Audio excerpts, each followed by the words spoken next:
Hello everyone and thanks for watching and welcome to another episode of Cellar Talks Season 5, and today we're in episode 4, so we're past the halfway mark of the season, and we're going into Spain today once more after our last episode where we visited Rafael Palacios. And today we're going to talk to Gramona winery and L'Enclos de Peralba. So actually not one winery but two, but that has all to do with our guest who's watching. So we're just waiting for a minute for Gramona to join us. And in the meanwhile, if you're drinking a wine or a glass of wine, tell us what you're drinking. And today we're going to talk about the wines of northern Spain. So obviously you can expect sparkling wine from Gramona and still wine from L'Enclos de Peralba. And let's see if our guest Leo is available. So just 1 minute, please.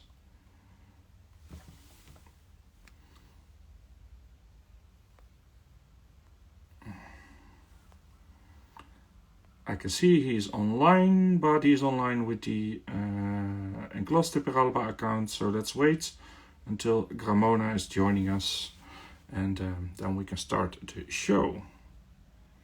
So like I said, if you're watching, tell us what you're drinking, and if you are a fan of Gramona or L'Enclos de Peralba, please also share.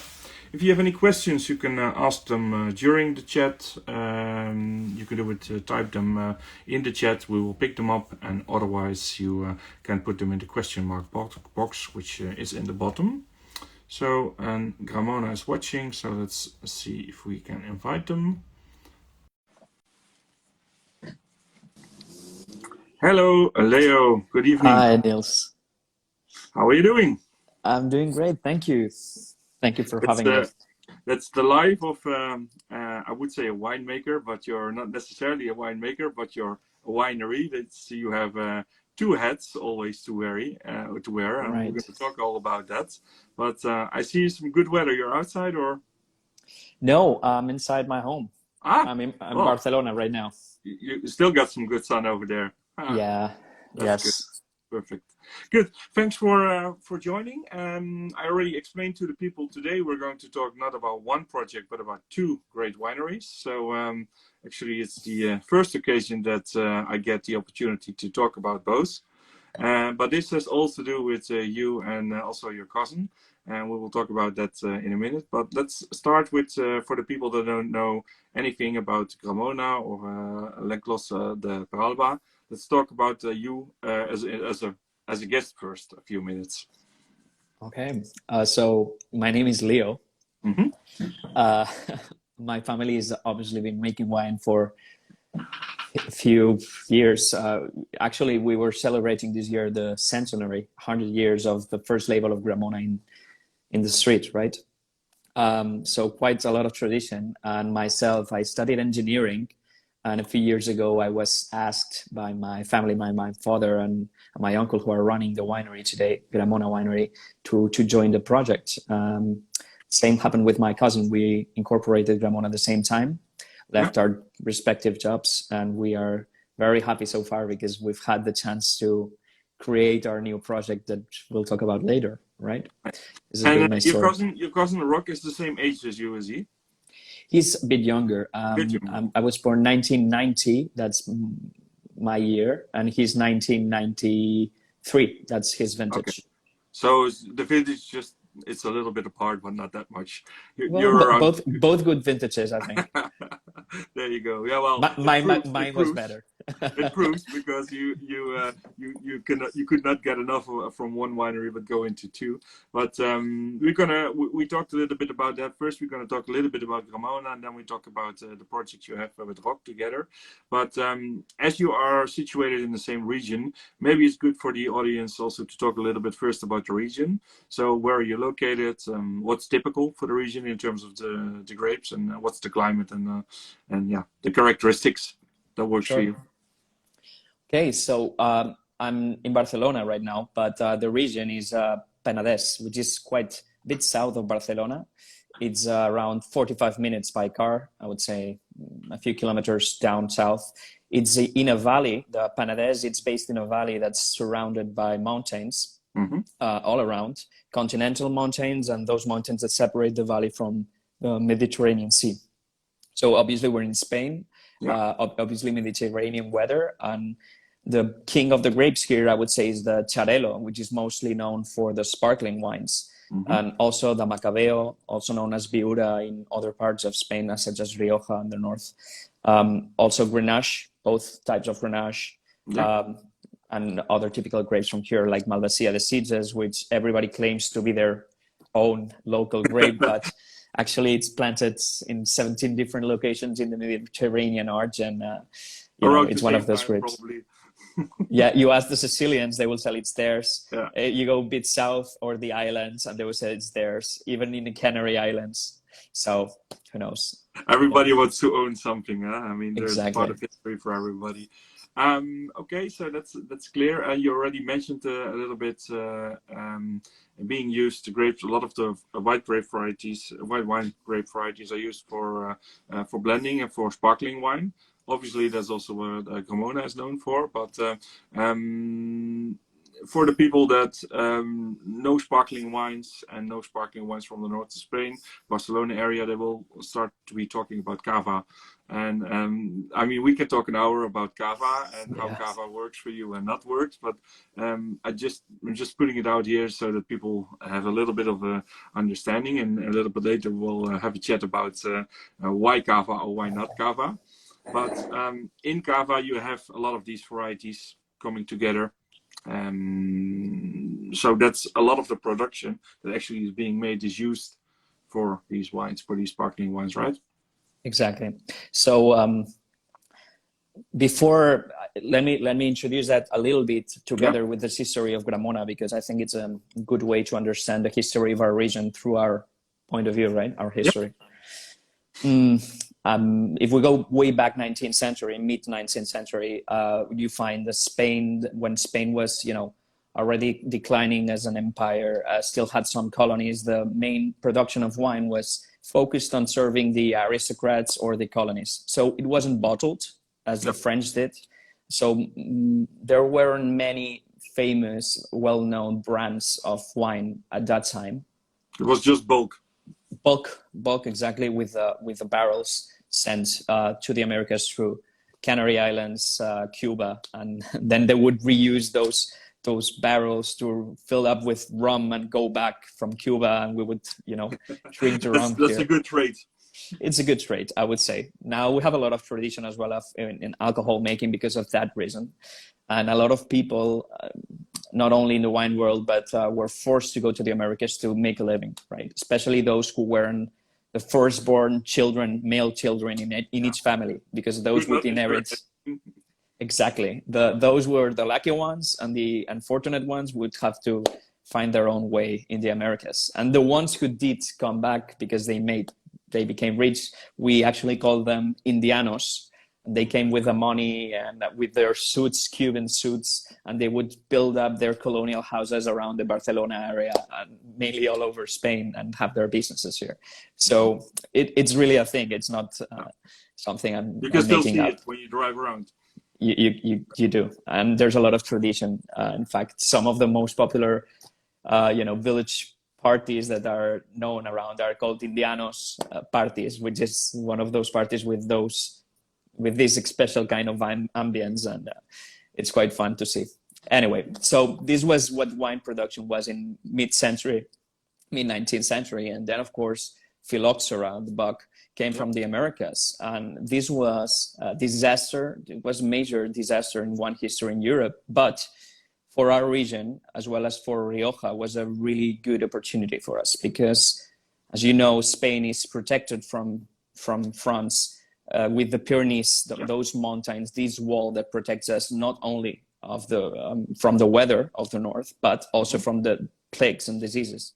And for a few years, we were some of the sole producers of grapes in whole Europe. And of course, all the main houses of Champagne, both Champagne, Burgundy, and Bordeaux as well, came down to our regions. Because they had a problem in France. exactly. They already had a problem. Phylloxera came through France and then through Portugal and then expanded all the way. It raised most of the vines all over quite fast in around the period of 20 years. But to us, we had this margin of 15 years where we were safe. And by the time that it came, the phylloxera reached us, we already found the solution, which was the American rootstock. So yeah.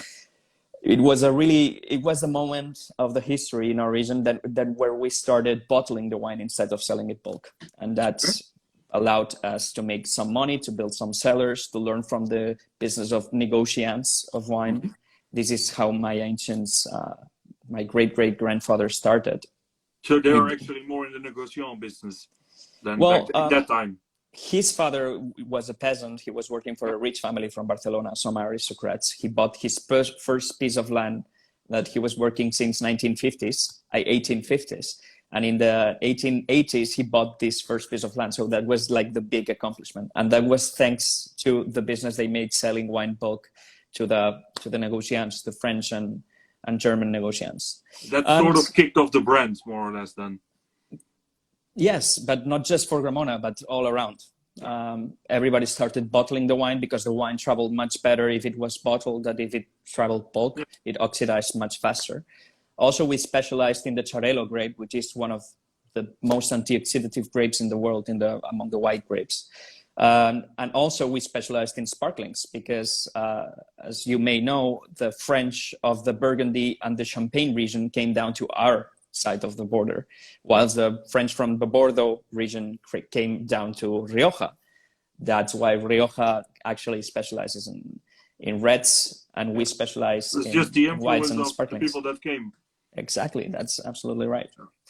And this is how we started. So that's how you ended up with white wine and sparkling wine, more or less. Exactly. This is what you find right now, right here, because it's now it's more than 150 years ago, but that time was quite new. And since that moment, our region, which was used to making bulk wine to export to the colonies, started bottling and specializing in sparklings.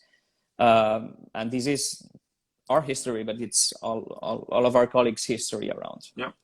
And if we fast forward a little bit to the 20th century, so then we talk about 1850, and then we start on with own land and bottling. So and then in the 20th century, how did that grow? I mean, and then sparkling wine became a big part also there?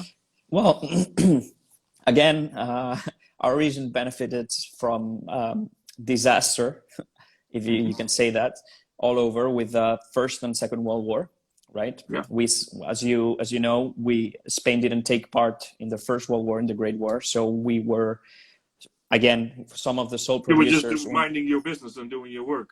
Exactly. We were doing business as usual, and the French didn't have any stocks. The Germans were. You didn't want to buy from the Germans back then. Yeah. We lost business because the Germans stopped buying from us, and that was bad. But that was the moment where we decided to create our own brand. I'm talking 1920s. 1921 was the first bottle of Gramona ever in the market. And so there you go. You centenarial. Right, and that was because the Germans stopped buying from us, and we said, "What are we going to do with all this stock?" Right. Then, during the Spanish Civil War, 1936 to 1939, the Second World War, we kept doing the wine, but we couldn't sell it, obviously. So we decided we would seal the caves so the wines wouldn't be stolen. So they stayed in the cellar, but you had to find a way to protect them still. Exactly, and that was the way Gramona itself. We specialized at home in long aging on the lease. It wasn't on purpose, but we liked the style of the wines when the war finished. And in 1945, we unsealed those caves and had all these aged wines that we kept selling at this style, right? Right now, we remain the longest aging sparkling house in a consistent way in Spain because of that. Yeah, because that's what you guys are really. I mean, there's a lot of sparkling wine producers, but the long aging wines, that's really a thing that links to Gramona.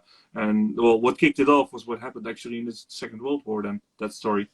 Yeah, actually, I believe you have your bottle of Tres Lustres. Yeah. Tres I'm going to show it to the people because we're going to taste it in a minute. But obviously, I have two bottles, so I'll also show the other one. But today I had to unwrap it, unfortunately, because it's nicely wrapped normally.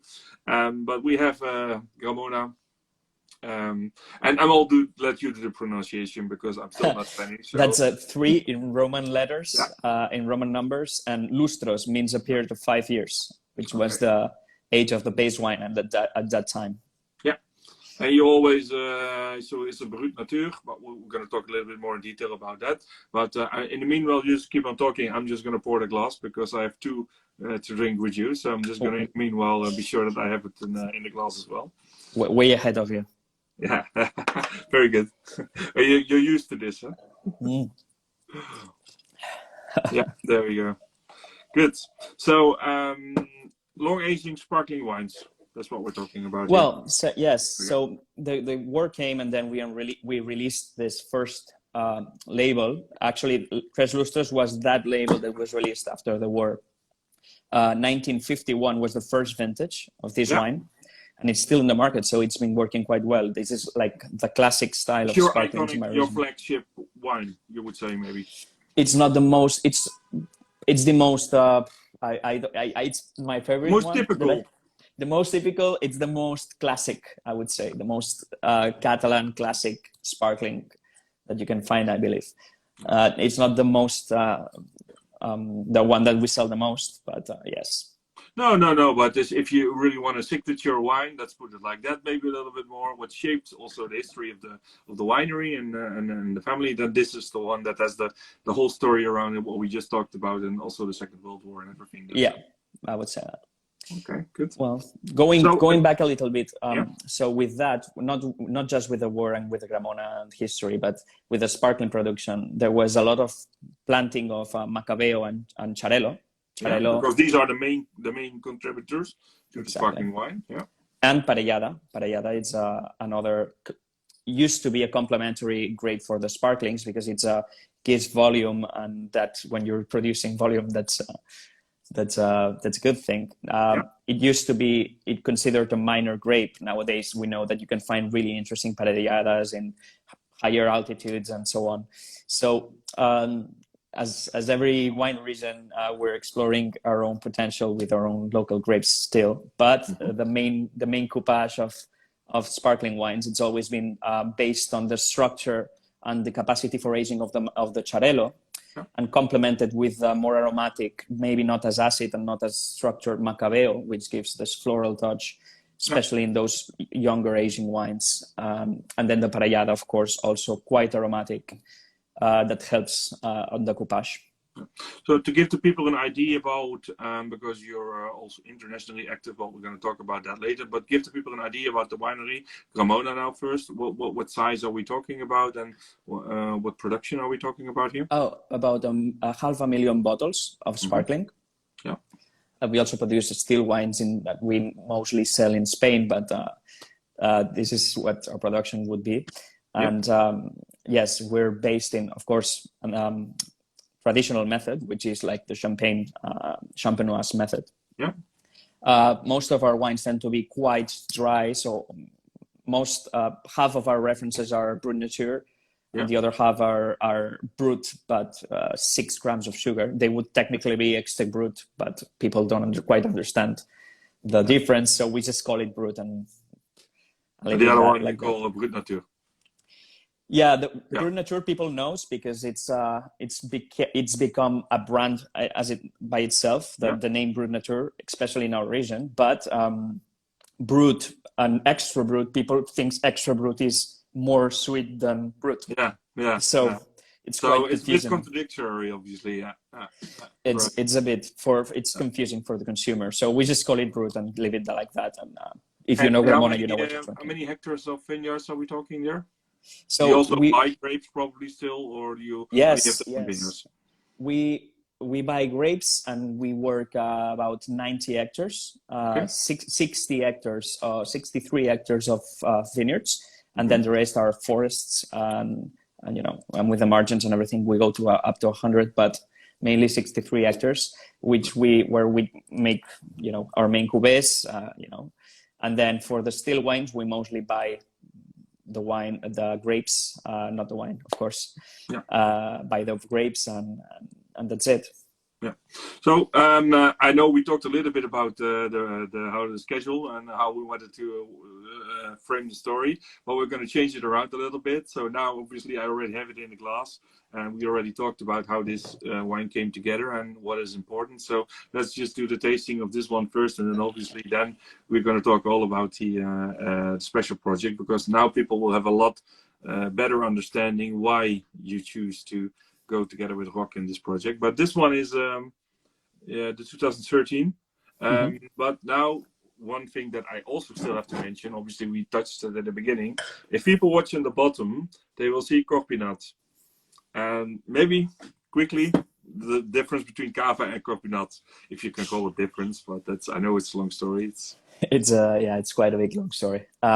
Mainly it's politics, I would say. The style of the wines, Corpinnat and Cava have been historically linked, because in the end, Corpinnat, it's a group of producers that so we it's have. A collaboration, or let's say a group of producers that belong to the same label, more or less. Label. Identify themselves in the same way, let's put it like that.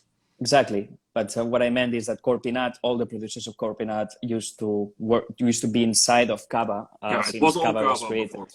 It was all Cava, and not just Corpinnat, but other producers stepped out of Cava and reaggruppated in both another denomination that's called Classic Penedes and Corpinnat. Yeah, right. So the spin-off of two.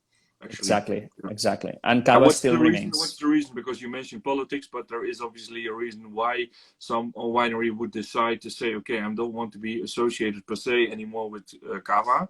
What's the thinking behind that? So maybe for you as Gramona, because you cannot talk for others, maybe, but it's... It would be, main factors would be the way of making the wine. So we believe wine, in Cava, there's a lot of producers that buy bulk wine or either wine already bottled and just make the aging and label it and sell it. Yeah. And that has led to a lot of growers, grape growers, in a really bad position because they're buying the grapes very cheap. So in the end, we don't think that's a long-term solution to market ourselves in the worldwide market, you know. So in the end, we believe from Corpinnat that we have to send a message, and that message is our region, our culture, our tradition, our grapes, our way of making the wine. And that's what we're trying to be, you know, thorough with. So Corpinnat bases itself on being, you know, hand harvested 100%. Also, we're 100% organic. Yeah.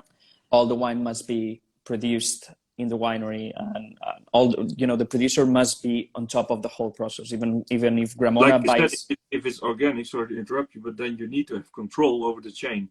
If you don't have it, like in the example you mentioned in the beginning, then it's not possible to say it's organic because you don't know if you buy the grapes and you don't know. Well, you can buy organic grapes and you don't know where you're coming from. But the thing is, in Gramona, even if we buy grapes, sometimes we have a relationship with that producer since many years ago, and we don't buy grapes on August and September when we need them. We prune together. We do the biodynamic preparations together because Gramona is biodynamic since a few years ago now. So it's not a relationship that's based on going to the market of grapes and saying a price and bidding and selling. It's not like that. So although you source them, you still have a sort of a control because of the way you're working, how you're working together, and how you know what actually is happening in the vineyards, and also you're working together in the vineyards even.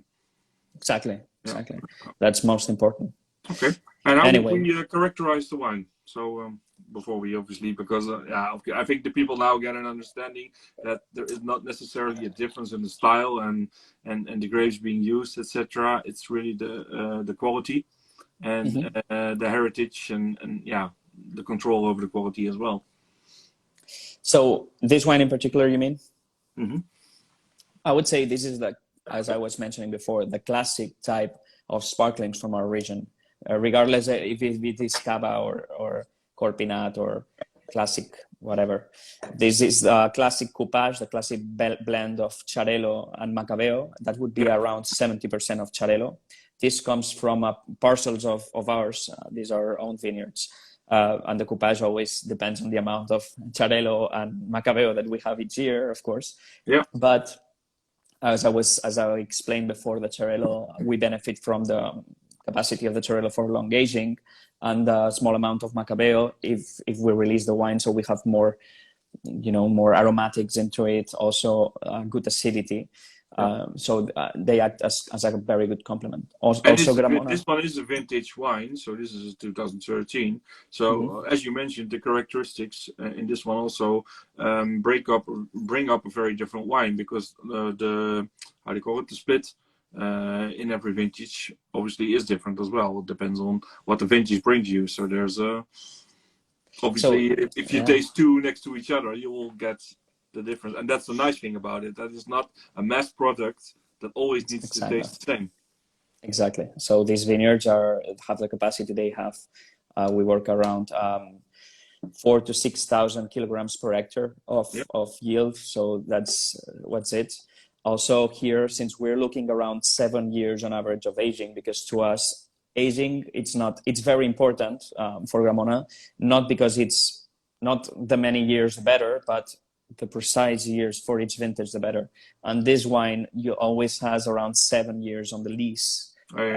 And especially one important aspect here, if you look at the bottom of the bottle, you probably will find the riddling market with the chalk here. That means this is hand riddled, hand disgorged. That means that we've aged this wine. We're forced to do it by hand, because we aged this wine with a cork instead of a crown cup, which is a tradition that's been long lost. Cork aging, it's not better than crown cup aging, but it's like comparing steel vat to barrel aging, right? It's a completely different in lots of aspects. It can bring flavors because of the contact, especially because it's been 7 years in contact with this cork. Also, oxidation levels are different. Also, there's a lot of factors. Also, the autolysis is quite advanced in this product, which is part of the magic of it, part of the, I would say, the component of the tasting notes of this wine year after year, regardless of the vintage. And yes, some years are sharper, some years are maybe more open, warmer. I think these wines are interesting. In any case, we're exploring very different variations with different levels of not oxidation, but aging, oxidative aging, which is aging after disgorgement. Different, vertical tastings. But I think what is surprising, and the aging on itself, and the fact that you have these long aged wines and aging potential, but also the aging on the lease. Well, 7 years on the lease, that really brings a lot of body, but also complexity, and I mean that's something that doesn't come on its own. The lease really have a strong function in there as well, and especially with also the corks there. Okay, good. So a great one. I'm just going to leave one a little bit in the glass, because now we're going to talk about the other project, and obviously we also have a wine. I'm just going to show the people now in the meanwhile the wine, and then we do the story first. But the next one we're going to talk about is L'Enclos de Peralba. So this is a project that you're running together with your cousin. So let's talk a little bit about the project and about you and Roc. So why did you decide, first of all, to start with another wine project if you already have a big company where you have to do a lot of work in the wines? Right. Well, the story is I'm going to talk about more my personal point of view, okay? Because this is a personal project, of course, with me and my cousin. We could have done this with Roc together, but okay, now you are here, so exactly. Yeah, no. We do it with you now. Trust me, I'm talking on his behalf here. I think you're very much in sync. So let's we are. That. So we started working with our parents. I don't know if any of you've worked with your family, but it's not always easy, as they say. Lots of shouting and crying and hugging and laughing.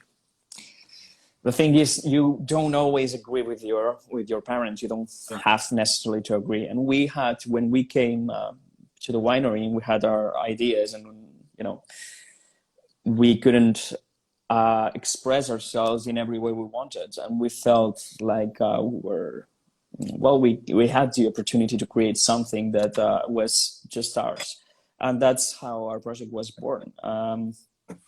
of course, with the agreement of we came into agreement with our parents, and they let us do this project in our free time. So when we finish harvesting Gramona, we go to our cellar and we do the harvest there, which is a bit later because sparkling wines tend to pick grapes, be picked a little earlier.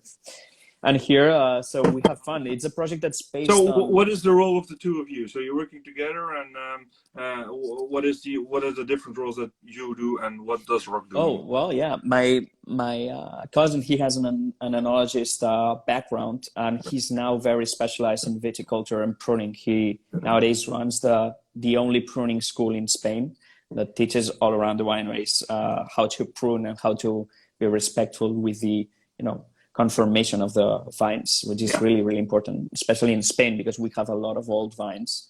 We're one of the countries with more old vines in the world.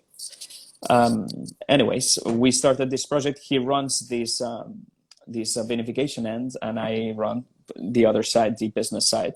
Mm-hmm. That being said, because it's a very small also project. Similar to the role that you have at Gramona, because both of you also work at Gramona still. Roc also does work at Roc Gramona. And our parents respectively do. His father is responsible for the enologist.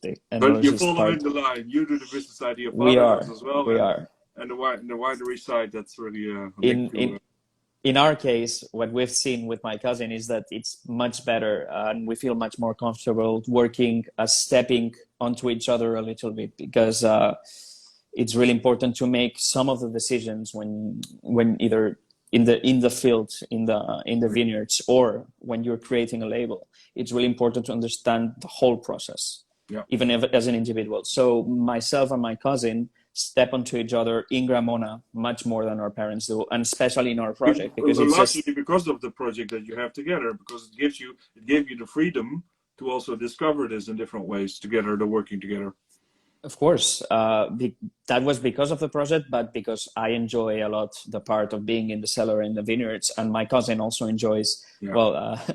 He does enjoy talking about wine. He loves wine, and he loves. That's tasting also why he has wines. the pruning school and everything. And he has a pruning school, exactly. So we step on each other. I've been in the winery making wine without my cousin, for you to understand, and he's been selling wine without me. If you know what I mean. Goes both ways. You can do it if you need to. You can take each other's roles. Exactly. I think that is really relieving for each of us when it's just a two-people business, and we have all this work to be able to rely on someone, especially if it's family, someone you can trust. So I get the urge of wanting to do the project, and also really see the advantages of it. And it's I think it's great that your parents allowed you to do it, because a lot of the interviews I do is with family-owned wineries. Obviously, there's still a lot of family-owned businesses in the wine world. It's not always easy to let your children do this, and a lot of cases they don't get the freedom, so it's a really good thing. But now the question obviously is, what was your philosophy when you wanted to start the project? So okay, you're going to do a project. What's the idea, and where did you focus on, and why did you focus on this? So our project is about parcel wines. It's about recovering this winemaking that was being made or that existed before the phylloxera in our region. So the really recovering old heritage of the grapes and the local vines. We believe, I was telling you before, after the war, that we had the dictatorship, and Spain was, how can the fancy word I would say is like a kind of autocracy in economy wise. It was not open to outside market. It was close by, and our dictator focused on a lot of the mechanization of the work in the viticulture and agriculture in general. So we started making volume production instead of quality production all over. So you lost sight of quality. The only thing that mattered is how many liters. How many liters, exactly.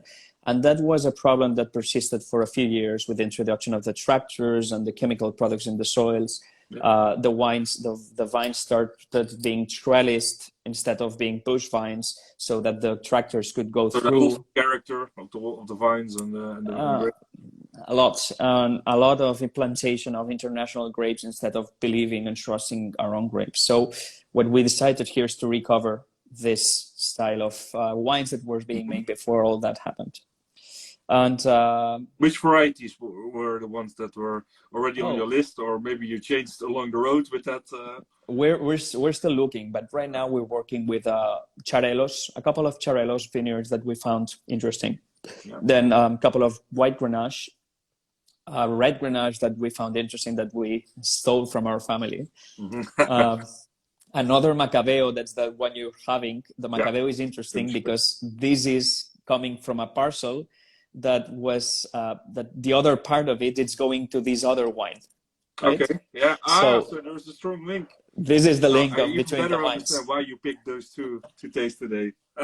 Well, yes, this is a 60-year-old vineyard. I'll tell you later about it. But the link is that we are playing with the different parcels and the different grapes that we find interesting, and especially looking for these locations where we believe the vines or the wines can express better their styles. So we are going away from the middle of the valley, the center of the valley. We're looking for a leaner, fresher style. So focusing on higher altitudes and northern facing slopes, longer cycles. So we can find this freshness and this balance between, polyphenolics and freshness and acids, right? And so far we're doing, it's been great. We're buying grapes, working with all these viticultures that we also mention in the label. So if you look at TOEFL, it will say at the down left part, it will say Viña Propia here. Yeah. But in my bottle, this is another reference that says F. Pascual. That means Francesc Pascual is the name of the viticulture, the grower that we work with. So you honor the growers by also giving them a place on the label, because they're important in the whole project. Exactly. We felt with our project, we wanted to reivindicate all this work in the land that was being set apart, and they were being mistreated, all these growers. And we believe that we have to recover this tradition for these growers, so that their children, instead of going to Barcelona to study for being lawyers, remain. They feel proud again to be. Exactly, they feel proud and can make a living of it, and that's our goal here. So the name doesn't go away; the name stays. So not on this label, but on yours one. That one really refers so that it stays alive. When people buy a bottle, they can see it actually where it's coming from. Exactly, and we believe this is very important to see this protagonism to the work in the land instead of in the cellar, because in the cellar again we're working minimal intervention, spontaneous fermentations, and so on. So there are quite some similarities with Gramona, but there are also quite a lot of differences, because you're really talking about authentic vines, old vines, single vineyard, so really expressive. And you already mentioned a few of the grape varieties that you guys are working with, but it's really, if you want to, it's like taking one of the ingredients of a bottle of Gramona and, let's say, laser focused on that ingredient, that grape variety, and showing what the variety is capable of, and giving it the stage, more or less, in a bottle like this one. Exactly. And focusing it for it, of course, when you're doing a still wine, you're looking for a treatment of the grape much different than when you're doing sparkling wines. Yeah. Mostly we're focusing on still wines. So we're looking for, we're hand picking a bit later, and we're looking for the balance of the phenolic evolution and the technological evolution of the acids and the sugars. Yeah. So it would be a different focus for one project and the other project. There's that, and the fact that we are the only ones working in the winery. So if there's any mistake, that's us. Yeah. But I think it's part of the magic of it. We can afford ourselves. How many years are you now working with the project? So we started 2018. Okay. 18 was the first vintage in general. We actually started with one wine 2017, but just one reference, and we sold quite fast. We didn't even have the whole concept of L'Enclos de Peralba, which is the name all to put together. Sold out the one that you started with. We sold quick. We don't have any left, so that's a good signal. And we thought that we would start, and then of course the coronavirus came. That was as they say, How a many good way to start. different juice right now at the moment? Different wines in our project, it's around 9 references. We also do a pet nut, a couple pet nuts, ancestral method styles, and a couple of collaborations. One with Neoport, we're about to release shortly, Neoport from Portugal, and some other friends from Frontonio, this in Aragon. So Fernando you're really Mora. also looking collaboration, not just on the grape growers, but also on the wine making side. These other collaborations are like for us to have fun, because if not we get bored and but that's good. I mean, you get inspiration out of that, and that you bring that into your other wines, and it's a moment to learn, and it's better. What better way to do it right now? And yeah, at the end of the show we have a nice question which ties into this. But what better way to do it now, and also on your own feet and on your own stage, more or less, that you have. Exactly. Yeah. Because even if they would say, okay, if your father would say, and also Roc's father would say, okay, it's nice, you want to do this, you can do it, but you have to do it, you have to stay in the Gramona, then it's still going to be Gramona. Now it's really something apart. Well, when they come into our cellar, they go like, start smelling like this, and they're like, what is this? They don't say anything, but they're being critical with their, their looks and their expressions. No, they like the wines, and when they like them, if the wine they don't like them, they just say it, and if they do like it, they say it. So, but that's honest feedback is always the best feedback. Exactly. And you don't have to agree with everything. Everybody has his own taste. Huh? I mean, that's certainly something to keep in mind. So talk a little bit about this one, because I already have it in the glass and I already tasted it. And for the people that are watching, the reviews for these ones posts will be online later as well. So they can go to the Dutch Wine Apprentice, and we'll have a special review about both wines. But you're having a different one. But what we're tasting today here is the El Toffol. Toffol.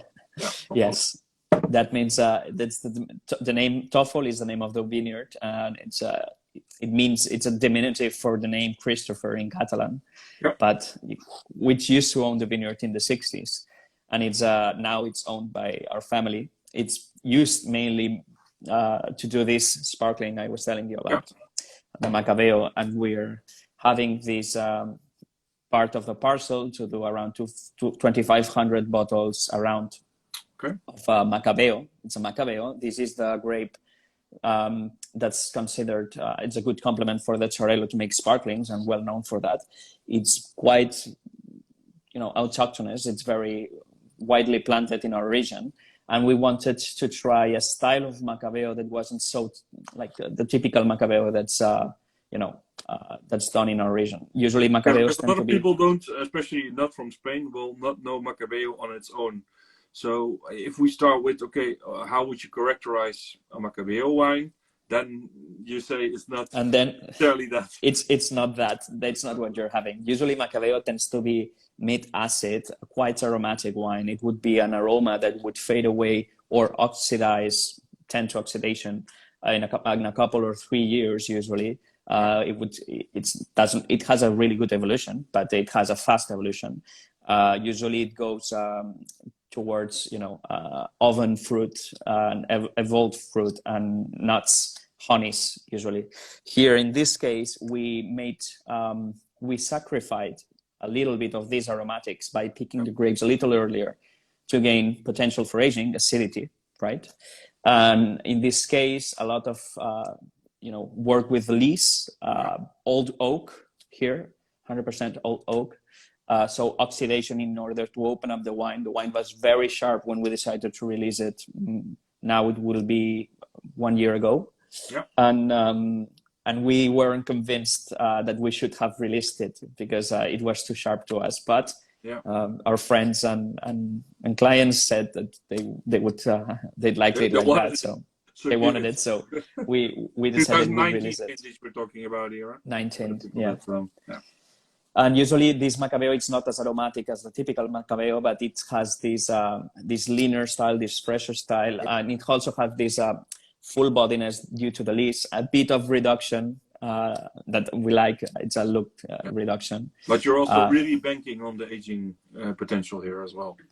Well, because Macabeo, either you work it if you try the whole line of wines that we make, we do a Grenache, white Grenache. That usually white Grenache is in our region, white, alcoholic, especially Monsanto or Priorat, aromatic. Here, our white Grenache, for you to understand, would be a much leaner Grenache, much fresher. So in order to be coherent with all our wines, we decided we would sacrifice you cannot this. go totally the other way around, because that also doesn't appeal to the rest. Exactly. Well, maybe everyone has its public. This wine may be not as popular in style, so maybe this wine is difficult to be understood by people who don't drink often. Yeah. But people who are from our region, who are tired of the typical Macabeo, that could be fun. Yeah, they could try something totally different there. Yeah. And that's our intention here, mostly. Okay. Nice. And so for the people that are watching, if you have a question, I'll just repeat that again. Feel free to type it into the chat. So at the end, we're going to pick them up, or if we have some time now. But you also do, obviously, you mentioned you do the reference to where the wines come from. I have to do it like this, otherwise people can't see it. There's the numbering of the bottles as well. And like you said, what's the total production, more or less, that you do on an annual basis? Because we talked about this one, but you have quite a lineup. We are doing this year around 18,000 bottles. Right. We can, because of the capacity of our cellar, go up to almost 40,000 bottles, but we want to start, step by step. Yeah, you with the two, and you also have some other business to attend to, so you cannot go too quickly, probably. Exactly. Yeah. Nice, good. Okay, so is there, as you said, you already experimented a lot with the different grapes and varieties that you worked with. Is there still some on your list where you say, okay, these are varieties, we didn't get to those, or we deliberately wanted to wait because we're now doing some other ones first? So you're talking about varieties that we have not released yet? Yeah, no, but we want to work with? Not necessarily that you're already working on, but in your line of thinking, your philosophy, are the ones that you think, okay, we believe that these ones also deserve some more stage. So this in the future could be wines, varieties that we use for wines. So we are already working... have quite a lot, don't get me wrong. It's not that I'm saying that you don't have enough, but no. More to rescue, eh? We are looking actually for Sumois. Sumoi is a red grape from our region that's quite not easy to find. A good Sumois of well-balanced vineyards. Yeah. Also not an easy variety to work in the cellar. We're looking into that. Also looking for Malvasias constantly. We are already working with Malvasia. Malvasia, we believe, is the future Riesling of our region. Yeah. Malvasia, it's that grape I was telling you about, who everybody claims is their own. Everybody wants to own it. Exactly, because of obvious reasons. Malvasia has a very high, it's a very aromatic. It's super, it has a very high acid potential. Also can go up to 15 degrees of alcohol. So it's very versatile here. We believe it was not widely planted ago because it's quite affected by oidium, So if you're looking for yield and you're a small grower, it may not be as productive as a Macabeo or Aparellada, but still it has these aromatics. It can go up to feeling petrol nose. Just like Riesling, yeah. Just like Riesling, exactly. And with this high acid, it's really, really interesting. So it's a very versatile grape. We're already working with 2 wines with a couple of vineyards of Malvasia that we find really interesting. Yeah. And yes, in the end, it's about looking for those parcels that we believe that have potential. Yeah. Especially if they're going to make bulk production, sparklings or whatever. We're trying to steal those vineyards. Yeah, that's a good thing. Eh? You also have to do some scouting on the one side, and you can use it on the other side, right? Well, yeah, that's something we can benefit from working with Gramona as well, because in Gramona we have we work with a lot of producers and know the people around the valley, so we're on top of it. So my question, obviously you sell a lot into the domestic market in Spain, but what will be other markets where we can find you? Today we're also being helped a little bit by wine import J. Bart, who is doing your business in the Netherlands. Yes. You do already have quite an extensive network, obviously partially to Gramona, but on your own, you're also planting your flag outside of Spain. So what Yes. are you working in right now? With our project, you mean? Yeah. So And also with Gramona, but now we're talking no, about. well, Gramona has already a well established distribution network quite around. Our project doesn't necessarily go together hand by hand with Gramona because it's different projects. We have different distributions, and again, it's we don't have the Gramona team behind it, so it's myself that have to Yeah. do the sales. So far, we were not exporting a lot because we haven't had enough wine, and now we're starting with Jeffrey Bart Winimport because we know them very well. We know they work really well and they're really well established in the Netherlands, and we trust them. So we started with them in the Netherlands. We're looking for different distributors in Germany, and we already have trusted in some of them, and. Yeah, so you're really on other markets. At the moment, you're really looking. Of course, you have to do it in a really controlled manner, as you mentioned, because first of all, there is the matter of volume, but second of all, it doesn't help if even if you would have access, and you probably have access to the whole distribution network of Gramona, you're just doing, you're overkilling it probably by just pushing it everywhere. That's not how it needs to be done. Yeah. Exactly, no. We're holding. People yeah. need to. You need people that want to buy the wine, not just people that take it because it's linked to Gramona. Exactly. That's really, really important to us. We have the demand, and we're not selling on purpose some places because we think the market is not quite ready for us to get there, and we don't want them to buy us because we're a complement of their portfolio or whatever. And then maybe in a few years it will come, or they will come to you and they say, okay, why didn't you tell me? Why didn't you deliver me the wines before? Because I like them. Well, now you're ready, so now they're available. So far, we don't have many wines, so you don't have the risk of that. No, you don't have a problem of getting them, of selling them. Okay, and another thing is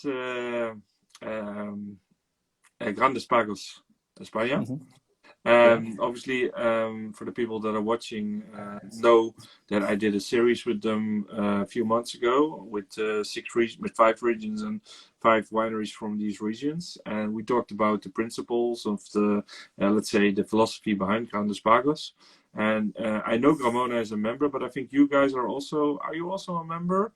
Probably because the philosophy of Grandes Pagos, for the people that didn't watch, is also very linked to terroir, single vineyard wines, expressiveness of heritage. Yeah. So what is your take on that? So for Gramona, it was actually Gramona joined, or my father jointly with the other wineries created Grandes Pagos a few years ago because we wanted, as producers from all over Spain, to explain the story of those wines who come from special parcels that. And this is interesting for the consumer and for the producers to rely on those vineyards that year by year, regardless of the quality of the vintage, they keep doing a consistent style of wine. Yeah. And this is, to sum up the message, that works in a commercial sense. It works well. Grandes Pagos, it's been working well because we travel together, the producers, and make congresses and explain the stories. Business sense, but you're not standing there alone. You're a brand and a brand. You're your own brand, but you also have the link with each other. Exactly. We have the link with each other, and we share our friends all together. We do tastings together, and that helps explaining the message when you're going, especially when you're going outside Spain. In Spain, we don't talk about Grandes Pagos so much, but if you're going to Texas. Yeah, then you need a strong audio, a strong presentation with let's say, a body behind you. Exactly, because if not, Americans don't necessarily need to know what Penedes is or what Rioja is. Maybe they know Rioja, but they don't know the other denominations all around. So, Oh yeah, of sorry, course. I'm just. Because I have to say as well, if you talk about obviously Spain still has a lot of work to do in the world when it comes to marketing their wines. Not that you're not marketing and not selling, but also the premium wines and the price that you deserve. Because I've spent a lot of time on Spanish wines in the last year, and I have to say a lot of people don't know the quality and the uniqueness of Spanish wines, and especially also white wines, because even if you're talking about wines from Spain, still a lot of talk is about red wines. And I think that helps. And I think your project is really a nice example of you're not just taking one variety, you're just taking a couple, trying to bring back those days where there was a focus and there is an own identity. And yeah, I can only applaud to that, because I think that's the way to go. Because I know there's great wines and great grapes. It just needs to be shown to the world, and people need to be able to try them and to test them and to drink them. Thanks, Niels. Yeah, we agree. I will. You can work with us this harvest if you want. I'm still looking for a job. Huh? No, it's. I think it's a good. I think it's a good movement that you're in. I think the project that you're doing with Roc is a great project. I know Gramona is doing great business, so we don't have to convince the world of that. But also, what you're doing is, I think, it's going further than just having a business trying to make money, because you're also trying to rescue, more or less, heritage as well. And I think that's very important also, not just for you, also for the future of the grape growers as well, that you mentioned, for instance, and their families as well. I agree. So, coming to the end, obviously we have some time for questions. Let me just kick it off with our guest from last week, who was visiting you also not this week, but the week before, at your centennial anniversary. So we talked with Rafa Palacios last week. You're smiling because you know what the question is that he had for you. For the people that didn't watch last week, Rafael is coming from also a famous winemaking family, in this case in Rioja, but he also stepped out, and massively stepped out, because, well, he is not necessarily linked anymore to Rioja and Tempranillo, but he chose his route to go into Galicia and go for Godeo, and successfully. But having all this experience, when I said, okay, next week we're going to talk to Leo from Gramona and L'Enclos de Peralba, he said, okay, I have a nice question for him. Do the two cousins plan on building out their own business, or do you think that in the future you will just at some point turn back to Gramona and make it your full business possibility? That's a nice question, huh? It's a difficult question, yes. Thank a lot, Rafa, in my behalf for that question. And of course, we've already talked about it with him. But yeah, it's as I was saying, it's not always easy to work with family. No. In the end, what my cousin and myself, we came with a lot of ideas and energy into when we joined Gramona. We're not responsible we don't have the responsibility of the Gramona winery quite yet. So we started our project in the hopes that we could do whatever we wanted, and it's been going great, honestly.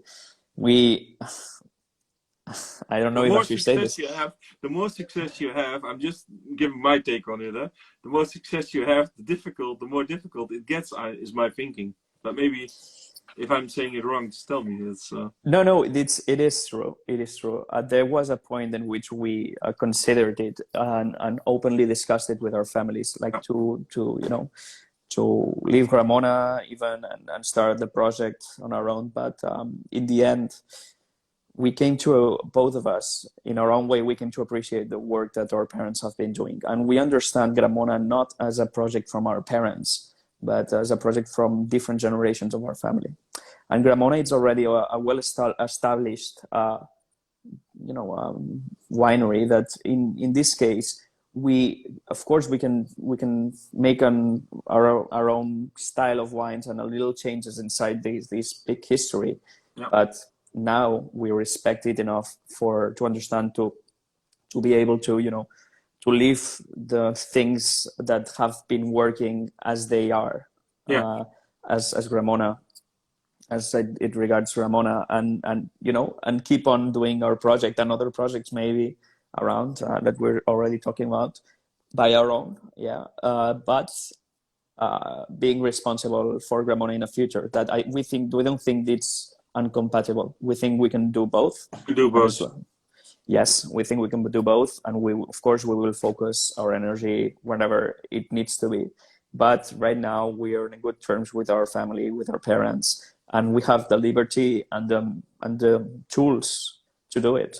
Not many people that's starting up without anything have this opportunity, and I think we would be very silly and selfish of us not to take advantage of that. I agree. So I think what the nice thing about it is by when parents give their children freedom to develop themselves and to find their own ways, it's more likely that they will want to come back. It's my belief that I have as a person, because if you tie somebody into the winery and you just lock them up and say, okay, you cannot go outside and the world is not for you, you just have to stay in the winery. At some point people are going to try it, and at least you start appreciating things when you're doing something else somewhere else. And I had also one of the interviews I had before is also a family-owned winery with two sisters running it. And if they're watching, they'll all probably know, or if they see this back. And they also went, one of them went studying in Milan, and they're from Puglia, so they're from the south. And she said, okay, being there is also an experience that made me appreciate more coming back and the heritage that I have. So I agree. Yeah. Sometimes I think it's a good choice to for parents also to say, okay, you can do it and you can go on your own, and then trust that they come back. And if they don't want to come back, what are you going to do about that? That's the leap of hope they have to take. Yes, everybody has to. So the answer for Raphael is that you want to continue both, and you believe that there is a good way of doing the two together. Making both, yeah. Okay, very good. So then I have a last question for you, unless somebody else wants to pop a question, and then they can type it and I'll pick it up. But my question in the meanwhile would be for our next guest, which is not next week, but we have a break, so that will be in 3 weeks. But we are going to announce them. But we're going to go to a very different part of the world, South Africa. It's been a while that I've talked with them, and we're going to talk to a winery called Ivamira. And South Africa is a very different wine country, obviously. The varieties they're working with is a lot of French varieties, Rhone varieties, but also Chardonnay, for instance. So what will be your question for the people from Ivamira in terms of, anything? It can be the vineyards, the grapes, the wines, the business. What do you want to know? So, because we are facing, I believe, all winemaking or producers all around the world, I'm guessing this is a recurrent a question that pops up about. I'm guessing what to do with the climate change. I'm thinking altitude is important, but which grapes and which rootstocks to plant, which soils to plant, these how will they tackle this problem, and how have they been planting and choosing their soils, and making wines in which style in order to adapt to that incoming changes. I think this is an interesting question, because also if you look at your winery and your history, your heritage, and theirs, it's very different, because South Africa doesn't have the old vineyard. They have old vineyards, don't get me wrong. I mean, they also have vineyards that are 100 years old, but especially not Ivamira, they don't necessarily have already those really old plots where they work on. They made a decision to build a great winery, but they looked for a place to build it, and they choose their varieties and they planted them, opposed to the situation where you guys are facing, where you have vineyards and vines that already adapted to a climate for a long time, a long period of time. So there is a different, let's say, start of the vineyard side at all, but the problem is still climate. So the question is, how do you look ahead and what's going to happen in the future Exactly, we're wondering that. We also are exploring planting. Actually, my uncle and my father, they have a project in the Pyrenees nowadays. They started it 3 or 4 years ago, 1,200 meters of altitude. And the problem is knowing how to do viticulture at that, altitude. And then which grapes are more adapted to this, difference of, temperatures between day and night, etc. So it's really interesting to know how different producers all around are going to treat or to tackle this problem in particular. Good. We're going to ask them. So on top of the hour, just going to show the wines that we tasted today once more. I have no question left, so it's just going to show the wines once more. Is the Gramona Illustros, and no, not Illustros, because you could think it would be Il, but it's not. It's the three. you can say Illustros, it's all right. Yeah. Everybody calls it Illustros, don't worry. Okay, so I'm not the only one. You're not the only one. Good. The 2013, and we're going to review this one, which was a great sparkling wine and one of the characteristic wines for Gramona. And then we go into one of your children, is the Toffol.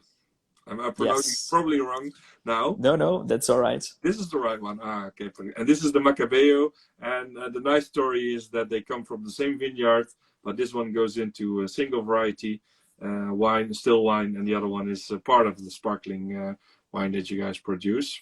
So 2 great wines, great story. And thank you, Leo, for being part of the interview and learning us all about the Alt Penedes region and what you guys are facing today. Thank you, Niels, and the Dutch Wine Apprentice for having us, of course. Yeah, happy to do so. So people stay tuned for the reviews so that you can read our opinion about the wines, but we already, I think, proved that we were very positive about them. So just going to give you some more background on the wines for people to read up. The interview is going to be online as well after the show, so they can watch the recording. And in 3 weeks we will be back and going to South Africa and asking them, amongst other things, how they are going to deal with the climate in the future. And we are going to talk to Uvamira. So Leo, thank you very much. Thank you, Niels. You a nice night and a good weekend and happy Easter. And my regards to Roc and also the rest of the family. I will. Thanks a lot, Niels. Thanks everybody for watching and have a great evening. Bye-bye.